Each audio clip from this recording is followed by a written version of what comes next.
अस्सलाम वालेकुम दोस्तों, आज हम बात करेंगे काबा शरीफ के बारे में। उसके बारे में जो वहम और डाउट्स और मिसकंसेप्शन लोगों के दिमाग में है उसके बारे में बात करेंगे। काबा की इस्लाम में क्या हैसियत है, तो उस बारे में बात करेंगे। तो वीडियो शुरू करते हैं।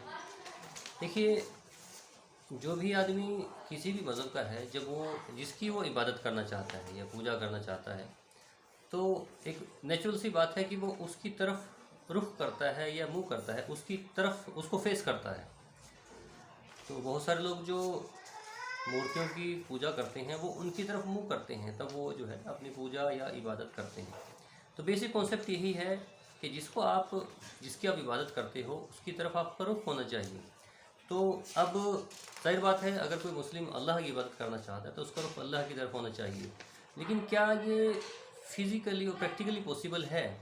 मान लो आप जानते हैं कि ये ज़मीन है, इसके ऊपर ये जो है जितने भी सेलेस्टियल बॉडीज़ हैं, जितनी भी आपकी गैलेक्सीज़ हैं, तारे हैं, उनके जो हैं प्लैनेट्स हैं, और ये पूरी गैलेक्सी, ये और जितनी सारी गैलेक्सीज़ हैं, ये जिसको हम पूरा यूनिवर्स बोलते हैं, आलम बोलते हैं, ब्रह्मांड बोलते हैं, ये सारा का सारा पहले आसमान में है। पहला आसमान है, उसके अंदर ये सब बंद है। उसके ऊपर फिर दूसरा आसमान है, फिर तीसरा है, फिर चौथा, फिर पाँचवा, छठा, मतलब वो बंद है। जैसे आप एज्यूम करें, अंडा है, अंडे के अंदर जो जर्दी होती है, जो येलो पोर्शन होता है, वो एग योक, उसके ऊपर अंडे का छिलका है। तो समझिए कि वो अंडे की जो जर्दी है वो पहला जो है आसमान की चीज़ें हैं, या उसको समझ लीजिए कि वो पहला आसमान है, उसके अंदर सारा कुछ है। उसके ऊपर एक जो छिलका है वो समझ लीजिए कि वो इसके ऊपर पहला आसमान, फिर दूसरा, इस तरह एक दूसरे के ऊपर बंद है। तो आप समझ सकते हैं मैं क्या कहना चाह रहा हूँ। I hope it will be clear. तो तो ये 7 आसमान इस तरह हैं। उसके बाद अल्लाह का अर्श है, और फिर जो है अर्श के ऊपर अल्लाह ताला हैं। किस तरह हैं वो हमें नहीं पता, किस तरह हैं, कैसे हैं, क्यों हैं, वो इस बारे में there is nothing to see, nothing to think over that.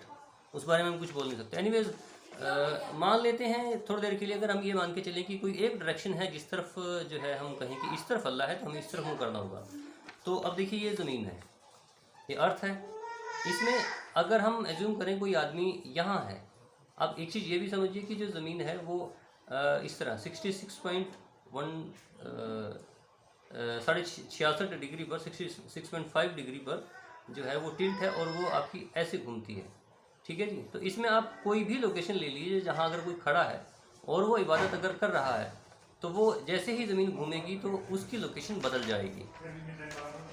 Even कि अगर कोई पोल पर भी खड़ा है, साउथ पोल या नॉर्थ पोल पर भी है, तो उसकी उसकी भी लोकेशन जो है बदल जाएगी। तो अगर वो अल्लाह की इबादत करना चाहे, अल्लाह की तरफ रुख करना चाहे, तो वो कुछ मिनट्स के लिए, कुछ सेकंड्स के लिए तो पॉसिबल हो सकता है, अगर उसे डायरेक्शन मालूम है, पहली बात। और वो मालूम नहीं है, हमें नहीं पता किस तरफ वो बनेगा। एनीवेज, तो वो पॉसिबल नहीं है। अब ज़मीन से बाहर की हम कोई डायरेक्शन अगर चूज़ करें तो वो पॉसिबल नहीं है। तो अब करना क्या होगा कि ज़मीन पर ही हमें कोई चीज़ लेनी पड़ेगी। तो इस ज़मीन पर जो इसके मिडल में है, इस ये जो साइड है, इसमें नहीं दिखाया। एनीवेज, तो है क्या कि जो मक्का है, मक्का शहर जो है, या जो अरब है, सऊदी अरब, बेसिकली अरब जो है वो ज़मीन के मिडल में है। एक गोल्डन मीन रेशो होती है 1.618, ऐसा कुछ, मुझे अगर अच्छे से ध्यान आ रहा है। तो ये रेशो होती है। इस रेशो से हम निकालते हैं कि उसका वो फोकल पॉइंट क्या है, कंट्रोल पॉइंट क्या है किसी पिक्चर का, किसी जोग्राफिकल मैप का। तो जो उसका जो गोल्डन मीन पॉइंट है वो मक्का है, वो सॉरी अरब है। और अरब का गोल्डन मीन पॉइंट जो है वो अपना मक्का शहर है। और मक्का शहर का जो गोल्डन मीन पॉइंट है वो काबा है। वो काबा की मैं बात कर रहा हूँ। ये काबा, जिसको हमने एक क्रॉस सेक्शन व्यू करके आपको दिखाया है। तो अब ये जो काबा है, अल्लाह ताला की तरफ से पहली चीज़ जो ज़मीन पर ज़ाहिर हुई वो काबा है। और पहले दिन से जब इस ज़मीन को बनाया गया, उस वक़्त से अल्लाह ताला ने इसको बना दिया था, इसकी जगह ज़ाहिर कर दी, बाद में इसको बना दिया गया। तो हज़रत आदम अलैहिस्सलाम जो इस्लाम में सबसे पहले पैगंबर हैं इंसानों के अंदर, उनसे लेकर जो है बाद तक ये रहा। फिर हज़रत नूह अलैहिस्सलाम के वक्त में इसको अल्लाह ताला ने आसमान पर उठा लिया, और फिर हज़रत इब्राहीम अलैहिस्सलाम ने इसको दोबारा से तामीर किया अपने बेटे इस्माइल अलैहिस्सलाम के साथ, और तब से ये मौजूद है। तो नबी सल्लल्लाहु अलैहि वसल्लम, हज़रत मोहम्मद सल्लल्लाहु अलैहि वसल्लम के वक्त से पहले से काबा मौजूद था, और उसका तवाफ़ होता था, और उसकी जो है उसका हज किया जाता था। तो ये चीज़ समझिए। अब ये एक ऐसी इम्पोर्टेंट जो है ज़मीन का वो पॉइंट है इस ज़मीन पर जिससे बहुत सारे नबियों का ताल्लुक़ है, तमाम सब नबियों का ताल्लुक़ है इससे, और बहुत सारी चीज़ें इसके साथ वाबस्ता हैं। तो अल्लाह ताला ने इस एक पॉइंट को मुसलमानों के लिए एक डायरेक्शन दे दिया कि इसकी तरफ आप रुख करोगे, इस तरफ रुख करके नमाज़ पढ़ोगे। अब बहुत सारे लोग मुझे कहेंगे कि अगर ऐसा है तो इसका मतलब ये हुआ कि हमारा जो हम काबा की इबादत कर रहे हैं, काबा की इबादत नहीं कर रहे हैं, ये समझ लीजिए। जो बहुत सारे हो सकता है मुसलमानों को भी इस तरह की कोई गलतफहमी हो, और गैर मुस्लिमों को तो है ही, उसकी तो बात ही क्या।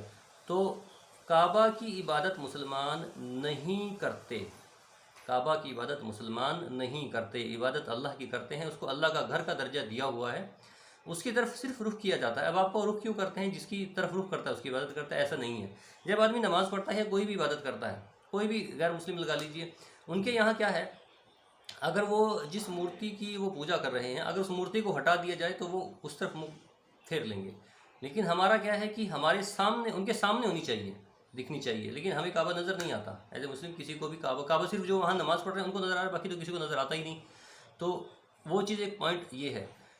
दूसरा पॉइंट ये है कि काबा की तरफ सिर्फ रुख है। और आप देखें, जब आप नमाज़ पढ़ेंगे या कोई भी इबादत करेगा तो सिर्फ आपका एक काबा की तरफ रुख नहीं है, जो जो आपके सामने दीवार है उसकी तरफ भी रुख है, उसके आगे एक जो है, आगे कोई पेड़ खड़ा है या बहुत सारी बिल्डिंग्स हैं, बहुत सारे लोग हैं, तो उन सब की तरफ भी आपका रुख है। तो अगर इस सेंस में अगर ये लॉजिक लिया जाए कि जिसकी तरफ रुख है, तो इसका मतलब उसकी इबादत आदमी कर रहा है, तो फिर तो वो इतनी सारी चीज़ें, जो लाखों चीज़ें जो सामने से बीच में रास्ते में हैं, उन सब की भी इबादत कर रहा है, ऐसा नहीं है। आप समझ सकते हैं, ऐसा है ही नहीं। तो इस्लाम में ये कॉन्सेप्ट है ही नहीं। रुख, सिर्फ रुख करना है। और क्यों करना है?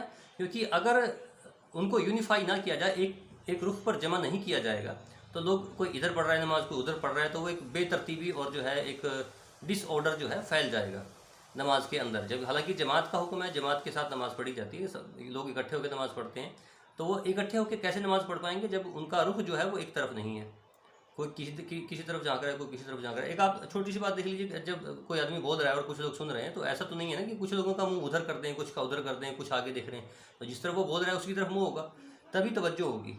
तो तवज्जो एक तरफ रखने के लिए सबका रुख जो है एक तरफ होना ज़रूरी है। तो इसलिए ये रुख का जो कॉन्सेप्ट है इस्लाम में ये है। तो ये काबा है, आप देख सकते हैं, ये एरियल व्यू ऊपर से जो प्लेन है, इस तरह जो है हमारा काबा होता है। ये आप देख सकते हैं, ये उसका जो है डायमेंशंस हैं।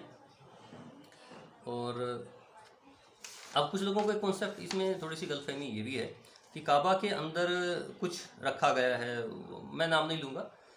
तो आप देख लीजिए इसके अंदर क्या है। ये एरियल व्यू जो है एक कट सेक्शन व्यू करके दिखाया है, पिक्टोरियल रिप्रेजेंटेशन है। इसमें देखिए क्या है, 3 पिलर हैं आपको नज़र आ रहे हैं, और पिलर के ऊपर एक ये चीज़ है, ये चीज़ यहाँ, ये कुछ चीज़ें लटकी हुई हैं, बस दैट्स इट, इतना ही है। इसके अलावा काबा के अंदर कुछ नहीं है। अब अच्छा, अब जाने क्यों नहीं देते काबा के अंदर? आम मुसलमान अब क्यों नहीं जा सकते? क्योंकि लाखों लोग हर वक्त वहाँ मौजूद हैं। इतने लोगों को अगर एक बिल्डिंग में, जो सिर्फ कुछ किलोमीटर की, आप देखें 12 मीटर बाय 10 मीटर की एक बिल्डिंग है, एक almost square kind of box है, उसमें एक इमारत है जिसकी एक साइड 12 मीटर है, दूसरी 10 मीटर है अप्रोक्सीमेटली, अंदाज़तन। उसके अंदर अगर इतने लोगों को भेजने की वो देंगे तो पॉसिबल ही नहीं है। 1 लाख लोग कैसे उसके अंदर भेजे जाएँ? वो पहले कुछ आज से कोई 30-40 साल पहले तक लोग जा सकते थे, अब ऐसा जाने की परमिशन आमतौर पे नहीं दी जाती। वो कोई जो हेड ऑफ़ द स्टेट है, किसी कंट्री का जो हेड ऑफ़ द स्टेट है, वो अगर मुस्लिम है और वो वहाँ जाना चाहे तो उनको परमिशन दे देती, क्योंकि वो गिने चुने पूरी दुनिया से लोग हैं। 200-300 लोग पूरी दुनिया से अगर आते भी हैं, वो भी एक दिन पे नहीं आ रहे, तो उनको परमिशन दे दी जाती है। तो ये है काबा के बारे में, इसलिए काबा की तरफ रुख किया जाता है। I hope things will be clear. फ़ी अमानिल्लाह।